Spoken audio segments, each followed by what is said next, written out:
And hello fellow tanker, Space Bandit here with another episode of World of Tanks, and today we are in one of the older premiums in the game, T26E4 Super Pershing, Tier 8 American medium tank. Now, this tank is more of a heavy tank than a medium tank, guys. It is very sluggish, very slow, so I use premium gas on this vehicle. Gives it a little bit of boost when it comes to that. I use it as one of my consumables, but that in turn takes away one of the slots. And one of the things that you probably should be using with this tank is fire extinguisher, because it has 20% chance of fire. Although honestly guys, if you play this tank, you should always play it frontally. That's what you want to be showing your opposition. Never show your side. The side is very weak. Anyone, pretty much any tank will be able to penetrate your side, because the side of the hull is only about 76 millimeters. But if you present this tank frontally towards your opposition, man, it's so extremely hard to penetrate. I mean, hull armor is 102 millimeters, but it's sloped in a way that in certain cases the guns with penetration of over 200 millimeters will have problem penetrating your front.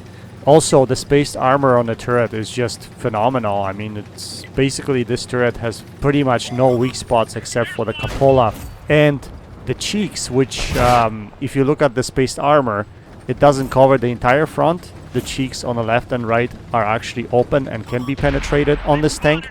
So these are just a few weak spots on this tank. Obviously big guns like tank destroyers tier 8 and higher will be able to pen this tank through the front plate, but anything below tier 8, even some tier 8s will have trouble penetrating your hull even with premium ammo. Now the gun on this tank is 90 millimeter. The standard shell penetration is 192 millimeters, which is absolutely fantastic. In the past it was 175, I believe, but that was buffed some time ago to 192, and right now actually you don't really need to use premium ammo as much at all. Now with my loadout, this is my loadout from before. I rarely play this tank lately. I just jumped into it recently because of the chisel op. I'm actually using this tank, so I forgot to change my loadout. But now with +1 -2 matchmaking that this tank has, you don't really need that many premium ammo at all. I mean, 192 is quite capable of going through weak spots for most of the tanks at tier 7, tier 8. Obviously you're gonna need some premium ammo to face heavy armored vehicles like German super heavies and some of the Russian tanks. But the accuracy of this gun is 0.38 meters, which is not the greatest. But when this gun works, guys, it works. It's pretty snappy. I think my reload on this gun is just below 7 seconds, and it hits for about 250 alpha average. So yeah, I mean, honestly, this tank, guys, is a great startup premium tank that is very forgiving actually, because of the armor and because of the gun depression that it has, -10 degrees, and because of its durability. It will help you survive in game a lot longer, especially +1 matchmaking is really helpful in this situation. Now for the cost of 7,200 gold, I think this is probably one of the best premiums for noobs, as I would call it. If you're just getting into the game and want to get yourself a premium tank to earn credits, this would be one of them. I would strongly recommend it. And what this tank is in-your-face brawler, pretty much. So doesn't matter if you're at tier 9 game or tier 8 game, you should be probably heading into the areas where you can engage your opponents face to face at close distance. Just gotta be careful and still hide your hull. I think it is very important to play this tank hull down still, because like I said, the hull is, even though it's pretty tough to penetrate, some of the bigger guns will be able to penetrate this hull. So the way I like to play it is still play it hull down and try to hide the cupola as much as possible, so that you're forcing your opponents to shoot at your weak spots and don't expose your weak spots too much. Now one problem that you're gonna find with this tank is mobility is still not the greatest. That's why I use premium gas, and sometimes before you get to the battle, some of the games will pretty much end sooner than you think, because of the fact that on the bigger maps you won't be able to get in positions that you need to get to. But in that situation, you need to pick a position where you can do some sniping. I think this tank with this gun is still pretty decent sniper. It's not an excellent sniper. It's just a good all-arounder. I think this tank is very good all-arounder, especially fantastic for making credits. Silver boost on this tank is 57%. XP boost on this tank is 15%.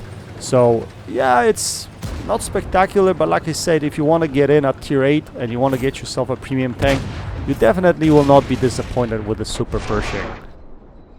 So in this game, first let me apologize for the third person view. Unfortunately, I wasn't recording when I played this game, but I decided to cut this video up and show you when I was actually penetrating the tanks and especially weak spots on Trinity as well as the Freedom.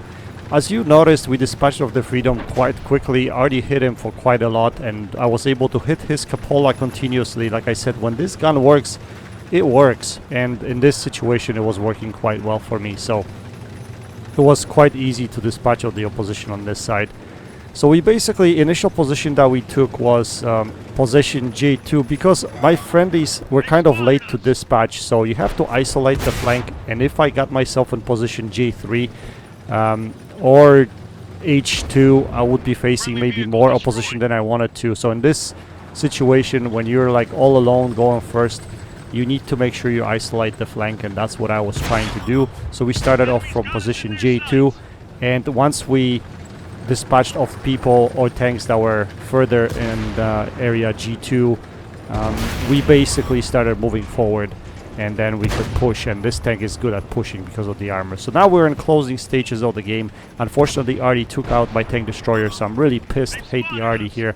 I want to take him out of the game. Unfortunately, Progetto, I think, is on the right hand side, so he's gonna put 2 shells into me, although I was pretty sure he wasn't gonna be able to clip me out, although you never know with RNG in this game. So he didn't clip me out, luckily, and we able to take out the Artie. I was hoping that our medium tank, the T44, would have pushed a little bit sooner, but he didn't, so he kind of waited. That's why Progetto put a couple of shells into me. But now we're gonna get our revenge, and he's the last one left, so we're gonna put last shell into him, and we secure the win for the team. So Super Pershing, highly recommended, guys. I highly recommend this tank. It's a very good credit earner. It's pretty decent XP earner. It has a really good view range, 390 meters. That's why I'm using it for this chisel stage, where you have to earn more spotting damage than your HP. And, you know, because of the preferential matchmaking, it's easier. Anyway, we managed to put up 3.5, almost 3.6k damage in this game. Nothing spectacular, very decent result. We do manage to get an ace tanker in this game with 1120k blocked. We're not going for 3 marks on this tank. Like I said, I don't play it much, but, you know, marks just show up from time to time on my tanks, and so be it. I do enjoy playing this tank, but I have so many that, you know, I just kind of get into them from time to time. And we managed to earn 127k credits, which is very, very nice. We finished on top of the team with 1798 base XP. We have 4 kills, we got 6 medals in this game, 25 shots fired, 21 direct hits, 17 penetrations, pretty good efficiency. Anyway, guys, I hope you enjoyed this video. Until next time, happy tanking, Space Bandit, checking out.